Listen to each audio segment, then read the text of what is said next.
Buenos días, feliz sábado, Dios les bendiga. Siempre es un gusto poder saludarles. Vamos a tener el tema de reflexión de esta mañana. Vamos a estar continuando con el capítulo 3 de Nehemías.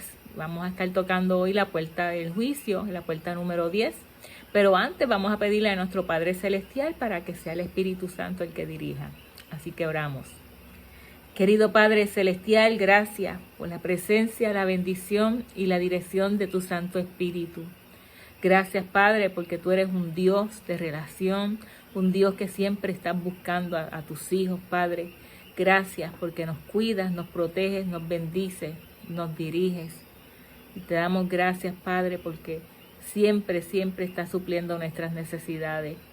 Y en esta hora, Padre, venimos delante de ti para pedirte que sea el Espíritu Santo quien dirija de principio a fin para tu gloria y tu honra, y para que todo aquel que escuche sea bendecido. En el nombre de tu Hijo Jesús te lo pedimos. Amén. Bueno, vamos a comenzar con el tema de reflexión. Se encuentra en el libro de Nehemías, capítulo 3. Hoy vamos a estar tocando los versículos 30 y 32. Nehemías 3, 30 y 32. Dice así: tras él, Hananías, hijo de Selemías, y Anún, hijo sexto de Salaf, restauraron otro tramo. Después de ellos restauró Mesulam, hijo de Berequías, enfrente de su cámara. Después de él restauró Malquías, hijo del platero, hasta la casa de los sirvientes del templo y de los comerciantes, enfrente de la puerta del juicio, y hasta la sala de la esquina. Y entre la sala de la esquina y la puerta de las ovejas restauraron los plateros y los comerciantes. Esta es la 10ª puerta que repararon los moradores de Jerusalén. Y esta es la puerta donde se le traían a los ancianos los casos que iban a ser juzgados por el pueblo. Ellos emitían un dictamen o un juicio respecto a lo que le presentaban.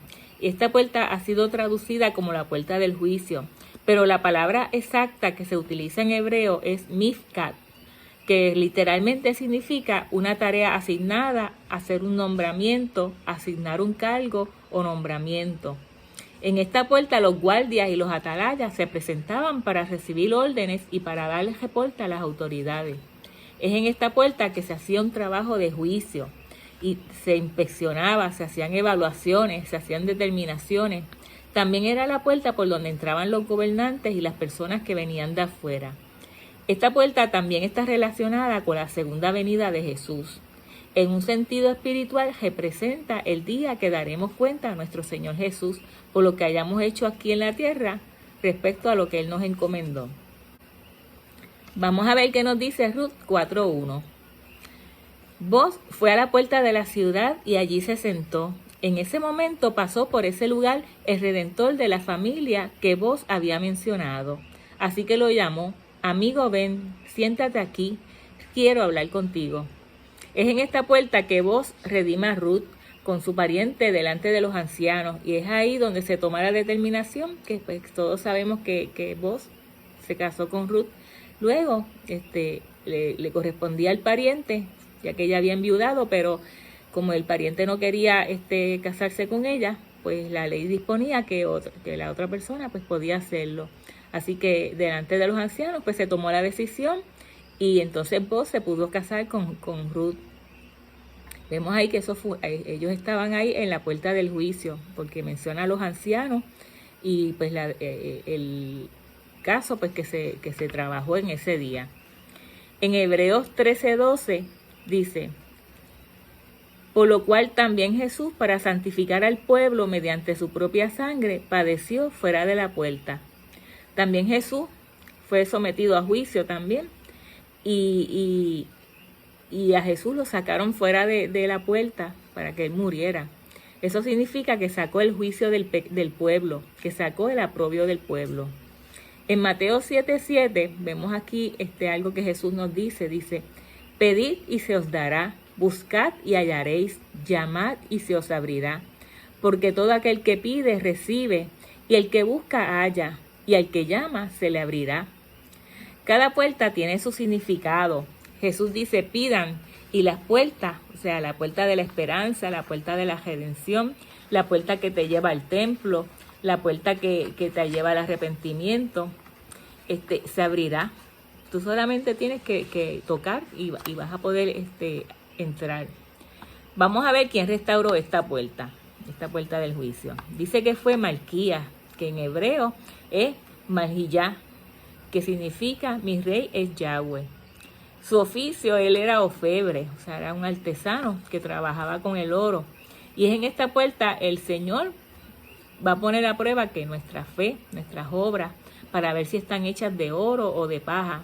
Y el oro, pues en la Biblia simboliza la fe.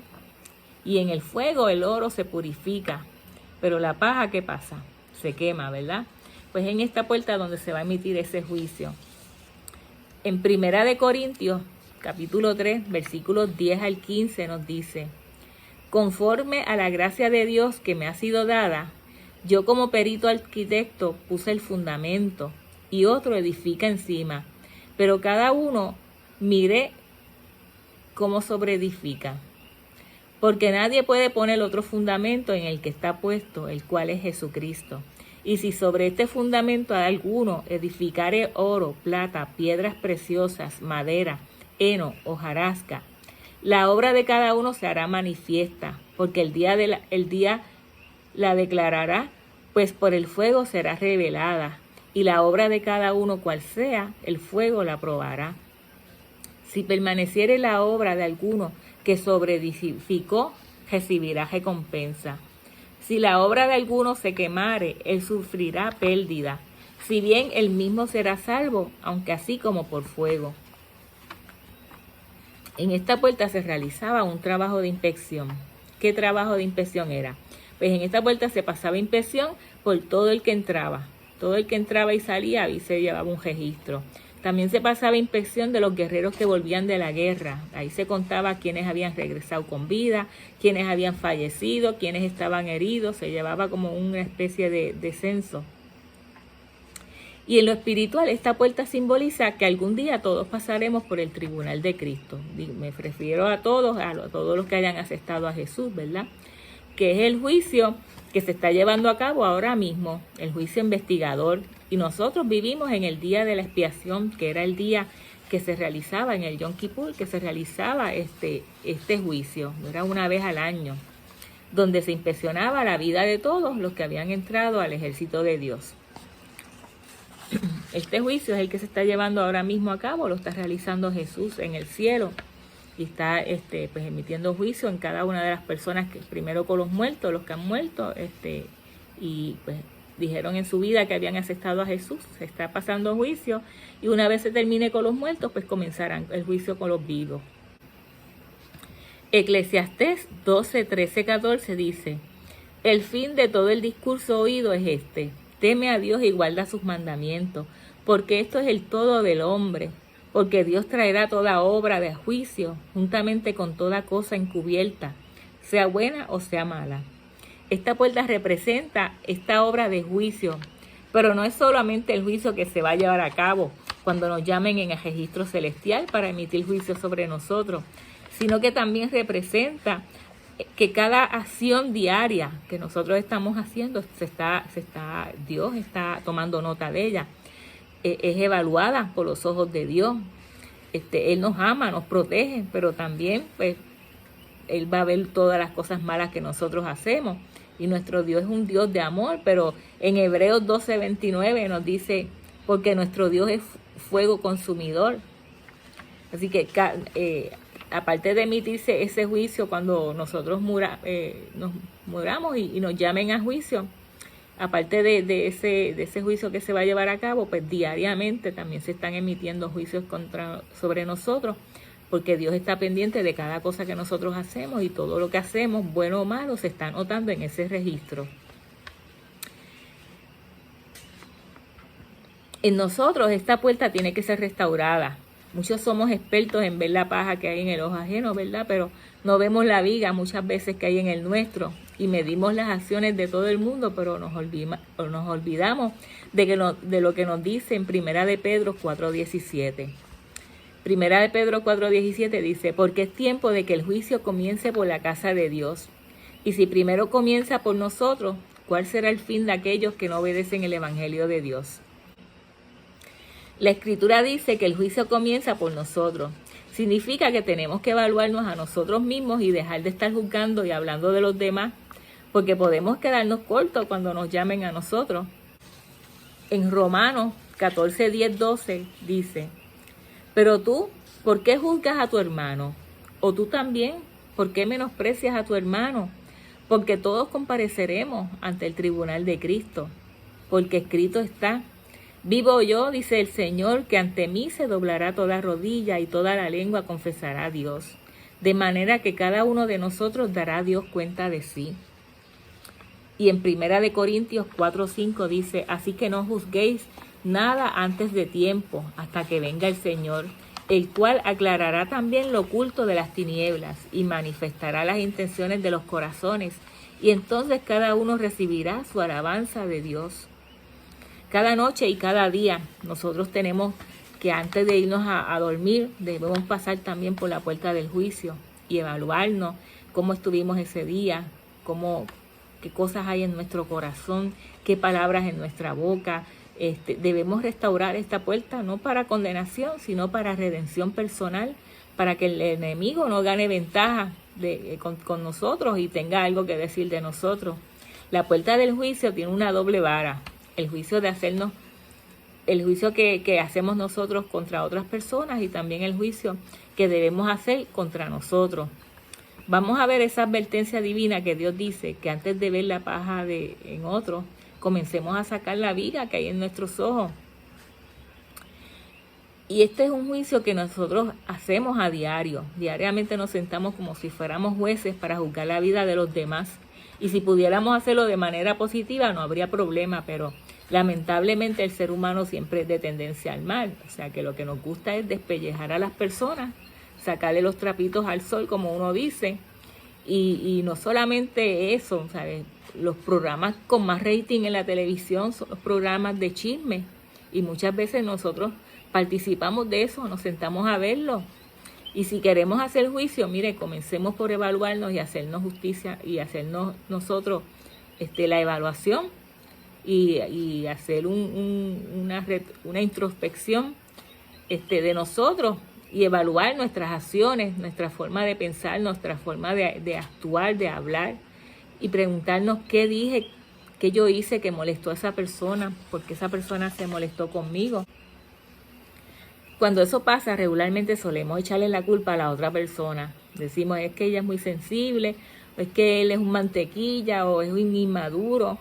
Pero tenemos poco discernimiento de decir: realmente yo lo hice mal. Yo analizarme y decir qué beneficio tuvo lo que yo hice en favor de esa persona o en favor mío. Tenemos que reflexionar: ¿será que me adelanté en el proceso? ¿Será que fui áspera? ¿Dije lo que tenía que decir? ¿O lo dije sin pensar? ¿O fue el momento? ¿O la persona estaba con otras personas alrededor que no quería que se enteraran y eso fue lo que le molestó y eso hizo que ella se sintiera mal? ¿Debí esperar a que estuviéramos a solas? ¿Fui imprudente? Hay tantas cosas que tenemos que preguntarnos cuando pasamos por situaciones así donde ofendemos a otro y muchas veces le echamos la culpa a la otra persona, cuando lo que tenemos que hacer es analizarnos nosotros mismos y pensar qué fue lo que hice mal. Algo tuvo que haber pasado, tuve que haber hecho yo mal para que esa persona se sintiera mal. Yo creo que tenemos que empezar a aprender a medir nuestras acciones, nuestros pensamientos, nuestras palabras, nuestras decisiones, y es por eso que tenemos que restaurar esta puerta en nuestras vidas, para nuestro bien y también para el bien de nuestro prójimo, ¿verdad? Porque a veces tenemos una inclinación natural donde nos tenemos que esforzar y comenzar a evaluarnos personalmente, y es ahí que podemos crecer, que podemos madurar, podemos entrar en ese proceso de maduración, y cuando comenzamos a evaluarnos a nosotros mismos y nosotros mismos a hacer los cambios que tenemos que hacer en nuestra vida, en nuestro carácter, es ahí que nosotros podemos pasar por esta puerta en paz. Que cuando logramos ver todas estas cosas negativas en nosotros y comenzar a corregirlas, ya cuando nosotros entremos en esta puerta y vayamos al juicio, pues podemos estar en paz, porque ya corregimos todas esas situaciones negativas que tenemos en nuestro carácter y que tenemos que deshacernos de ellas. Porque cuando nos juzgamos a nosotros mismos, entramos en un proceso de mejorar nuestra actitud, de pedir perdón, de pedir misericordia. Y cuando nuestro nombre llegue allí al juicio investigador y llamen, por ejemplo, a Adriana Domínguez, pase a juicio, y yo me presente allí, yo tenga garantizado que el mismo que me ayudó en todo este proceso para corregir todos estos errores que hay en mí, todas estas tendencias malas y negativas, es el mismo que va a estar allí como juez y que va a estar allí como abogado. Tenemos que garantizar eso. Tenemos que garantizar que en este proceso de introspección, de poder ver las cosas negativas de nosotros y irlas corrigiendo, vamos a desarrollar esa relación con el Espíritu Santo, con Jesús y con el Padre, y que vamos a tener ya garantizado que cuando lleguemos allí, Él nos va a conocer y al lado de nuestro nombre va a haber una palabra que va a decir perdonado. Sí, hizo eso, sí cometió esos errores y sí hizo esas cosas malas, pero se arrepintió.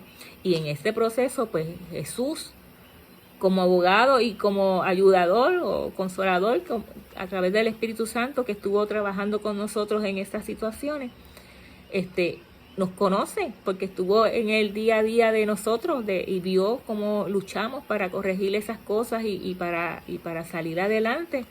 Y cuando lleguemos allí, sí van a estar esas cosas anotadas, pero van a estar tachadas y al lado va a haber una palabra que dice perdonado. Y tenemos que garantizar que eso sea así. Y ese día, cuando eso ocurra, podemos entrar en paz. Vamos a un juicio, pero vamos a estar en paz con esa certeza de que Jesús nos conoce, que conocemos al abogado y conocemos al juez que nos va a juzgar. Qué mejor bendición, ¿verdad? Una cosa que les iba a contar. Uno de los abogados donde yo trabajo, que trabaja los casos de DACO, él trabajó como juez por 30 años. Él conoce a casi todos los jueces y conoce a casi todos los fiscales. Y él es el que nos lleva a nosotros los casos de DACO. Y cuando vamos a juicio, cuando él va a juicio, lo primero que él hace, uno se siente tan y tan bien, que regularmente cuando uno va a juicio, uno lo que se siente es asustado, ¿verdad? Porque uno no sabe qué va a pasar. Pero tan pronto uno entra allí con él, ¿qué pasa? Él rápido va y saluda al juez, porque son amigos íntimos, y va y saluda al fiscal. Y entonces ya uno se siente pues como en más confianza, con más esperanza de que todo va a salir bien, ¿verdad? Porque el abogado conoce al juez y conoce al fiscal. Y así mismo nos vamos a sentir cuando nuestro nombre sea llamado para juicio. Porque cuando Jesús ha sido tu abogado, las veces que tú has pasado por situaciones, que has cometido pecado, que has caído en tentaciones, ¿verdad? Has entrado en esa búsqueda de la ayuda del Espíritu Santo y de Jesús, que te ayuden en ese proceso, para tú poder limpiar. Te confiesas tus pecados, te arrepientes y buscas la manera de no volverlo a hacer. Le pides a Dios que te ayude, al Padre que te ayude, que te guíe, te dirija, y entras en ese tipo de relación íntima y definitivamente confiesas tus pecados y dices definitivamente: Padre, yo tengo problemas con mi lengua, tengo problemas con mis pensamientos, con mis acciones. Cada vez que abro la boca meto las 4 patas. Yo soy fácil para juzgar a los demás, pero no sé cómo trabajar con mis situaciones negativas. Reprende esto en mí, Padre, ayúdame.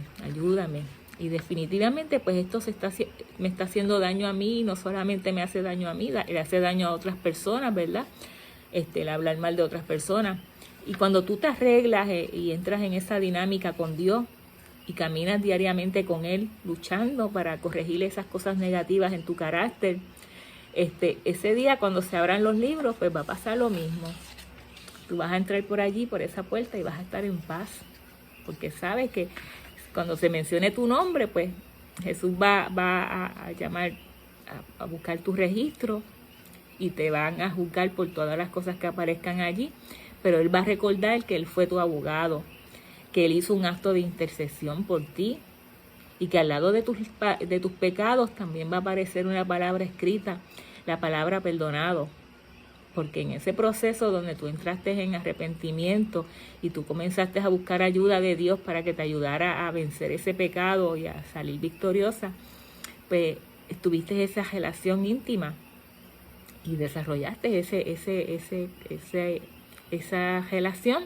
Y cuando llegues allí, pues Jesús te va a conocer y Él es el abogado y es el juez del juicio. Así que tenemos esa bendición, esa provisión que hizo Dios aún para que vayamos a juicio, pero que vayamos bien representados, que tengamos esa oportunidad de que quien va a pelear por nosotros allí es Jesús, es el mismo Jesús y Él es el mismo que va a tomarle la decisión. Muchas veces nosotros cuando oímos la palabra juicio, lo que pensamos es en el juicio de los impíos. De hecho, en el juicio investigador no entran los nombres de los impíos. Los que no han aceptado a Jesús, pues se juzgan a sí mismos. Ellos ya tomaron su decisión, porque cada persona se condena a sí mismo con la decisión que tomen. Por eso la Biblia habla de 2 caminos. Dice que el camino ancho van todos los que van a perdición, y quienes pues decidan por Jesús, pues ellos van entonces al camino estrecho, los que acepten a Jesús, y eso es una decisión bien personal de cada persona. Todo el mundo va a tener el privilegio de decidir, porque Dios respeta el libre albedrío, y si tú escoges irte por el camino de perdición, pues tú mismo te has juzgado, tú mismo te has tirado a perder, ¿verdad? No es Dios. Dios ha hecho lo imposible para que todo el mundo se salve, pero tenemos el libre albedrío para decidir si queremos aceptar esa salvación o no la queremos. Las personas que no decidieron seguir a Dios, pues ya ellas mismas se han juzgado, porque cómo Dios se las va a llevar para el cielo si ellos no quieren saber de Dios. Pues no se las tiene que llevar, ¿verdad? No se va a llevar a nadie en contra de su voluntad, porque no va a estar feliz en el cielo. Va a estar allí pensando en que va a estar en un sitio donde Él no quiere estar. Y Dios es un caballero. Dios respeta el libre albedrío y las decisiones de las personas. Y las personas que están vivas, que tienen la oportunidad de aceptar a Dios, cuando Dios les hace la invitación y les dice, venid a mí. Si ellos aceptan la invitación, pues si entran en el grupo que va a ir para el juicio investigador, pues va a pasar lo que ocurrió en la parábola en Mateo 22. Hay una parábola en Mateo 22 del 1 al 14 que es referente a un juicio. Vamos a leerla porque esto nos va a aclarar muchas dudas. Mateo 22, 1 al 14 dice, respondiendo Jesús les volvió a hablar en palabras, diciendo, el reino de los cielos es semejante a un rey que hizo fiesta de bodas a su hijo, y envió a sus siervos a llamar a los convidados a las bodas, mas estos no quisieron venir.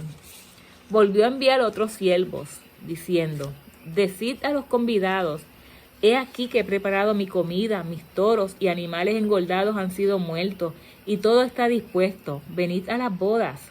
Mas ellos, sin hacer caso, se fueron uno a la labranza y otro a sus negocios, y otros tomando a los siervos, los afrentaron y los mataron.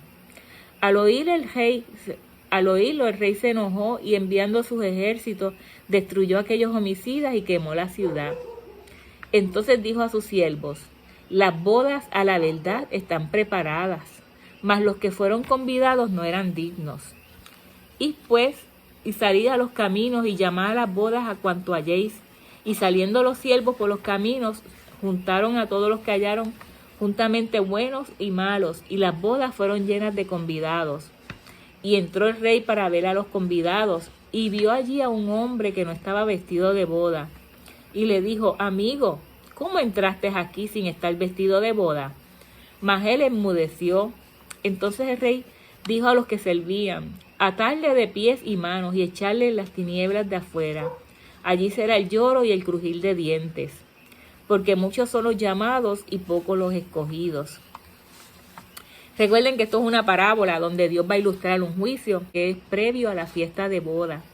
Y dice que Dios había preparado un banquete de bodas para su hijo, y en esta parábola hay una diferencia de la parábola de las 10 vírgenes. En las 10 vírgenes los invitados sí querían ir al banquete de boda, pero en esta parábola las personas no querían asistir. Ellos estaban muy ocupados por las cosas del mundo y no quisieron ir. Fueron invitados una vez, no quisieron ir, luego fueron invitados por segunda vez y le dijo, mira, ya está el banquete, ya están los animales, se mataron, los animales gordos se mataron, ya está la carne cocinada, ya tenemos todas las cosas listas, pero ellos tampoco quisieron ir. Y se fueron cada uno para los asuntos que tenían pendientes, para los trabajos, para las cosas de este mundo. Pero hubo otro grupo que echaron manos de estos siervos y los mataron. Y esto nos lleva a una parte de la historia. Y se refiere a las veces que Dios tomó al pueblo de Israel y primero que nada pues los invitó para que ellos fueran su pueblo, el pueblo que fuera ejemplo a todo el mundo, a todas las naciones. Ellos eran los invitados especiales en esa boda. Y eran llamados a tener unidad con Dios, simbolizado aquí pues con la boda. Y los sacó de Egipto y les proveyó de todo lo que necesitaban, los cuidó, los protegió, los guió por todo el desierto. Pero al final, cada cual decidió vivir su vida. Decidieron pues vivir como querían, imitando las cosas que hacía el mundo, adorando a otros dioses. Luego volvió Dios y les hizo otra invitación por segunda vez. Y eso fue cuando Jesús vino a esta tierra, cuando vino como el Mesías. Y Dios utilizó a los profetas como a Juan el Bautista para hacerles un llamado al arrepentimiento y un llamado para que se bautizaran. Pero ¿qué dice la parábola? Que no lo quisieron. Al contrario, tomaron a los siervos, a estos hijos de Dios, a estos profetas, y los mataron. ¿Y cuántos profetas no murieron? Murió Juan el Bautista, murió Esteban, murieron muchos apedreados y asesinados, perseguidos. Y dice la parábola que al ocurrir esto el rey se enojó y envió a sus ejércitos y mató a los homicidas y quemó la ciudad. Y esto pues sabemos que ocurrió en el año 70 después de Cristo, cuando ocurrió la destrucción de Jerusalén. El Señor les dio miles de oportunidades al pueblo de Israel desde que los sacó de Egipto hasta el año 70 después de Cristo. ¿Cuántas bendiciones no derramó Él sobre este pueblo? ¿Cuántas advertencias no les hizo? ¿Cuánta paciencia no tuvo con ellos? Para que ellos mataran a los apóstoles, persiguieran a los cristianos. Y el Señor pues se enojó, Dios se enojó porque habían matado a sus siervos, incluso mataron a Jesús. Y mató a esos homicidas y quemó la ciudad. Esa ciudad de Jerusalén fue quemada y destruida en el año 70 después de Cristo. Y en el verso 8 de esta parábola dice, las bodas a la verdad están preparadas, mas los que fueron convidados no eran dignos. Son unas palabras bien duras, bien fuertes, ¿verdad? Que digan eso sobre nosotros, que no éramos dignos de ser convidados a esas bodas, a las bodas del Cordero. Cuántos milagros no hizo Dios con ellos, cuántos privilegios, cuántas bendiciones no le dio a este pueblo. Ellos eran invitados VIP, ellos estaban en primera fila, llamados a ser ejemplos a todas las naciones. Y no aprovecharon esa oportunidad, no la aceptaron. Y el verso 9 de la parábola dice, id pues a la salida de los caminos y llamad a las bodas a cuantos halléis. Y saliendo los siervos por los caminos juntaron a todos los que hallaron juntamente malos y buenos. Y las bodas fueron llenas de convidados. Y ahí es cuando llega la invitación de nosotros. Nosotros somos los gentiles que fuimos invitados a esas bodas, a ese grupo que no era VIP, no éramos VIP. Nosotros somos el último grupo. Cuando Jesús hace un llamado a la gran comisión de ir por todo el mundo y predicar el evangelio a toda nación, a toda tribu, a toda lengua, bautizándolos en el nombre del Padre, del Hijo y del Espíritu Santo. Es en ese grupo que nosotros caemos. Estas parábolas no son leyendas o inventos de Jesús para entretener a las personas cuando lo escuchaban, sino que era una forma que Él tenía de ilustrar las cosas que eran profundas de una manera sencilla, que pudieran entender. Y dice la parábola que se llenó la sala de convidados. Pero antes de comenzar la fiesta, había que hacer una inspección de la ropa de los invitados, porque también se les regalaba la ropa a todos los invitados para asistir a la fiesta. Y en esa inspección es justamente la obra profética del juicio investigador que comenzó en el año 22 de octubre, en el año 1844, el 22 de octubre, cuando Jesús pasó al lugar santísimo a ejecutar esa obra de juicio, comenzando primero con los muertos, y que continúa hasta el día de hoy, y que en algún momento terminará con los muertos y comenzará con los vivos, ¿verdad? Y ahí se están inspeccionando las ropas, que es el carácter, no es otra cosa que nuestra identidad, nuestra vida, las cosas buenas y malas que hemos hecho en esta tierra. que cuando nosotros estemos en el juicio, dice que el Señor nos cubre con su manto de justicia. Qué bendición, ¿verdad? Para poder entrar a la boda del Cordero. Nosotros tenemos que tener la ropa de justicia de Cristo. Pero esa ropa se nos da al final, cuando nuestro nombre pasa al juicio. Mientras nosotros tengamos vida y el Espíritu Santo nos haya retirado de la tierra, tenemos esperanza. Mientras tú sientas esa inquietud por tu salvación, por buscar de Jesús, eso es una señal de que el Espíritu Santo continúa obrando en tu vida. Cuando Cristo venga a buscar a los invitados para que puedan entrar a la cena o a la fiesta o a las bodas del Cordero, previo a ese evento, todos los invitados tienen que haber pasado por ese evento del juicio. Entonces este es el proceso en el que actualmente estamos viviendo, que es la inspección del vestido, donde se está inspeccionando el carácter de cada persona. El versículo 11 de la parábola dice: y entró el rey para ver los convidados, y vio allí a un hombre que no estaba vestido de boda. Esto es paralelo con la parábola de las 10 vírgenes.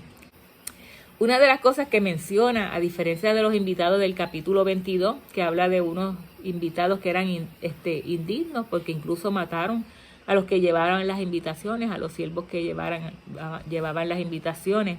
Y vimos cómo Dios pasó de un pueblo a otro. Le dio la oportunidad al pueblo judío, pero como ellos no la aceptaron, pues entonces fue a los gentiles, a los otros, a los que estaban en el camino. Y Mateo 25, hablando de las vírgenes fatuas y prudentes, nos revela este grupo de los cuales ahora son invitados que están en el camino, que son buenos y malos. Las vírgenes representan también a este segundo grupo de invitados. El capítulo 25 de Mateo dice, en el versículo 9 dice: mas las prudentes respondieron diciendo: para que no nos falte a nosotras y a vosotras, id más bien a los que venden y comprad para vosotras mismas. Pero mientras ellas iban a comprar, vino el esposo, y las que estaban preparadas entraron con él a la boda, y se cerró la puerta. Después vinieron también las otras vírgenes diciendo: Señor, Señor, ábrenos. Mas él respondiendo dijo: de cierto os digo que no os conozco. Velad pues, porque no sabéis ni el día ni la hora en que el Hijo del Hombre ha de venir. ¿A qué se refiere esto? Pues a la segunda venida de Jesús. No existe en la Biblia que cuando Jesús se lleva a su pueblo para el cielo, aquí va a quedarse en la tierra un grupo buscando aceite, que no lo tenían en el momento, que no lo pudieron encontrar, pero que cuando lo encuentren, pues van a tocar a la puerta nuevamente y van a decir: óyeme, ábreme ahí otra vez, que ya conseguí el aceite, déjame pasar, que ya tengo todo. Eso no va a ser así. Jesús dice: de cierto os digo que no os conozco. O sea, ustedes no tienen lugar en mi reino. Ustedes se quedaron fuera. Y hay quien puede pensar, al leer esta parábola, que a Dios se le escapó una y que se le coló un invitado que no tenía la ropa, pero sabemos que antes de la boda hay una inspección. Y la inspección se hace mientras estamos aquí en la tierra, que es la obra que está realizando Jesús en estos momentos en el cielo, el juicio investigador, pero todavía no se ha entrado a la boda, todavía Jesús no ha entrado con su pueblo a la boda, o sea que la celebración de la boda todavía no se ha llevado a cabo. Cuando Mateo 25 dice que las vírgenes sensatas entraron por la puerta y las fatuas se fueron a buscar aceite, estas vírgenes sensatas entraron a la puerta del juicio. No entraron a la fiesta ni a las bodas, ellas entraron al juicio. Entraron a una puerta donde iban a ser inspeccionadas, donde se iba a tomar juicio de sus vidas, de lo que habían hecho en toda su vida. Y cuando nosotros vamos a la parábola de Mateo 22, que estaban haciendo la inspección de los vestidos, se refiere al día de expiación, donde se realizaba el Yom Kippur, era un día en el año donde el sumo sacerdote entraba al lugar santísimo, y ahí pues era el día de expiación y se hacía el juicio. Aquí se presenta como un vestido, pero el verdadero juicio que se está llevando a cabo es el carácter, es sobre la vida de la persona, sobre las acciones y sus obras. Cuando se están haciendo las evaluaciones se descubre lo que se descubrió, pues por ejemplo con Judas o con Saúl. Hay muchos creyentes que aceptaron la invitación y entraron, pero un día los llaman a la inspección y se descubre que realmente su arrepentimiento no fue genuino, que realmente no aceptaron a Jesús, y se descubre que lamentablemente pues no están vestidos Y esos son los que representan al que sacaron fuera de la boda, al que había entrado, pero no tenía el vestido y lo sacaron, los siervos lo sacaron fuera, ¿verdad? Y lamentablemente, pues la palabra de arrepentido o de perdonado no estaba al lado de su nombre cuando se emitió juicio contra él. Igualmente podemos ver esto en el ladrón, en la cruz. Él tuvo una vida horrible, él no se portó muy bonito, ¿verdad? Pero él supo aprovechar la última oportunidad que Jesús le dio. Y es en ese último suspiro de su vida que él acepta pasar por la puerta oriental, la puerta del arrepentimiento, y recibe misericordia. Y cuando el ladrón le tocó o le toque pasar por este juicio investigador, que no sabemos si ya él pasó, pues ya él murió hace años, ¿verdad? Pero si no ha pasado o cuando le toque, pues pasar por este juicio, ¿qué es lo que va a pasar? Al lado de su nombre va a decir una palabra: arrepentido y perdonado. Y si en ese momento Jesús le pondrá sobre sí el manto de justicia de Cristo. Y sin embargo, el ladrón de la izquierda, que no quiso aceptar a Jesús, no quiso pasar por la puerta oriental y arrepentirse, y no reconoció a Jesús como su Salvador, al contrario, él comenzó a quejarse y a pelear y a murmurar, pues lamentablemente ni pasará por el juicio, porque él mismo se autoenjuició, él mismo se condenó y se fue pues para la puerta del muladar, donde está la basura, donde está la perdición. Vemos lo importante que es pasar por la puerta oriental antes de entrar a la puerta del juicio. Aquí es donde se define lo que dice Mateo 22 y Mateo 25. En la puerta de Mateo 22 pasaron por la puerta y uno de los que había entrado pues no tenía la ropa y fue echado fuera. Y en la parábola de las vírgenes, las vírgenes prudentes llegaron a la puerta y encontraron que tenían aceite. Y a estas sí se les dejó entrar. Pero al otro grupo, ellas estaban preparadas, tenían lámparas, estaban emocionadas, querían entrar, pero no hicieron provisión para tener aceite extra, que representa pues esa relación con el Espíritu Santo. Y esta es la etapa más triste de este proceso, porque ellas estaban allí, ellas esperaban, pero no tuvieron relación con el Espíritu Santo. Y lamentablemente pues buscaron otro espíritu y no pudieron entrar. Estas vírgenes fatuas representan a los hijos de Dios que una vez estuvieron en el camino, pero no desarrollaron una relación íntima con el Espíritu Santo. No se arrepintieron, se acostumbraron a pensar que eran salvos. Y cuando regresen, pues ya la puerta va a estar cerrada, porque se va a terminar la puerta de la gracia cuando el juicio termine. Y ya Jesús pues no va a estar intercediendo más por nadie, porque viene pues de regreso a buscar a su pueblo, con su galardón en la mano para buscar a su pueblo. Y el Espíritu Santo pues estará con sus súbditos, los hijos de Dios, los súbditos del reino, anunciándoles lo que dice Mateo 25:6. Dice así: y a la medianoche se oyó un clamor: aquí viene el esposo, salid a recibirle. ¿Y qué dice Jesús? Apocalipsis 22:11-13. Deja que quien sea injusto siga siendo injusto, que quien sea impuro siga siendo impuro, que quien sea justo siga practicando la justicia y quien sea santo siga santificándose. Miren, ya pronto vengo y traigo conmigo mi galardón para recompensar a cada uno conforme a sus acciones. Yo soy el alfa y el omega, el principio y el fin, el primero y el último. Qué bendición, ¿verdad? Aleluya, cuando venga Jesús. Al terminar con la reparación de esta puerta, nos encontramos nuevamente con la puerta de las ovejas. Jesús buscando esa oveja perdida, esa oveja que tiene esperanza, que a quien hoy Él está invitando para que acepte esa invitación y que comience el proceso de reparación, reparando todas las puertas para que finalmente pueda entrar a la celebración de las bodas del Cordero. Esta puerta del juicio es una puerta solemne y hoy yo te animo para que comiences a evaluar tu vida y para que vayas en oración y le pidas a Dios que te ayude en la meta de la santidad, que te ayude a procurar llegar a esa santidad para que podamos garantizar que quien es nuestro abogado el día del juicio también va a ser nuestro juez. Vamos a tener una pequeña oración para finalizar el tema. Pedirle a nuestro Padre Celestial que nos ayude en la reparación de estas puertas en nuestras vidas. Pedirle que que podamos analizarnos y que podamos reconocer dónde es que estamos fallando, que nos podamos preparar para el día del juicio, para que ese día Él nos pueda decir: buen siervo fiel, en lo poco fuiste fiel, sobre mucho te pondré, entra en el gozo de tu Señor. Pedirle a nuestro Padre que nos ayude a ver lo que es importante para Él.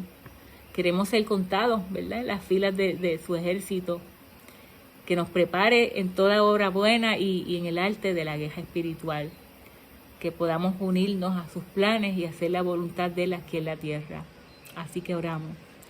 Querido Padre celestial, gracias por esta bendición de tu santa palabra. Gracias, Padre, porque has provisto para que nosotros podamos prepararnos, podamos capacitarnos para este tiempo final. Ayúdanos, Padre, que nosotros podamos sacar de nuestras vidas todas estas cosas que te ofenden, todas estas cosas que nos apartan de ti. Ayúdanos, Padre, a que nosotros podamos reflejar el carácter de Jesús, que podamos eliminar todas esas cosas negativas y podamos continuar en este camino a la santidad, que podamos ser amigos del Espíritu Santo, amigos del Padre, amigos del Hijo y del Espíritu Santo, y que podamos colaborar con el Espíritu Santo en este proceso de transformación que Él está llevando a cabo en nuestras vidas, que nosotros podamos hacérselo más fácil, Padre. Ayúdanos para que nosotros podamos estar conscientes de lo urgente que es nosotros prepararnos, para que cuando vayamos a ese juicio investigador y comparezcamos ante ti, Padre, que nuestro juez sea Jesús y que Él nos reconozca y que Él diga: esta es mi amiga, esta es mi hija, esta ha estado conmigo ahí en todo momento, ha estado batallando y se ha arrepentido,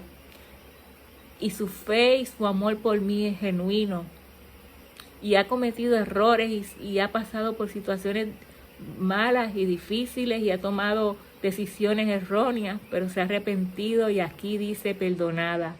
Y yo le entrego mi manto de justicia, porque sus pecados han sido perdonados y es digna de entrar al reino de los cielos. Gracias, Padre, ayúdanos para que nosotros podamos vivir esa experiencia porque queremos irnos contigo al cielo. Bendícenos y ayúdanos a prepararnos para que eso sea una realidad. En el nombre de tu Hijo Jesús lo pedimos. Amén.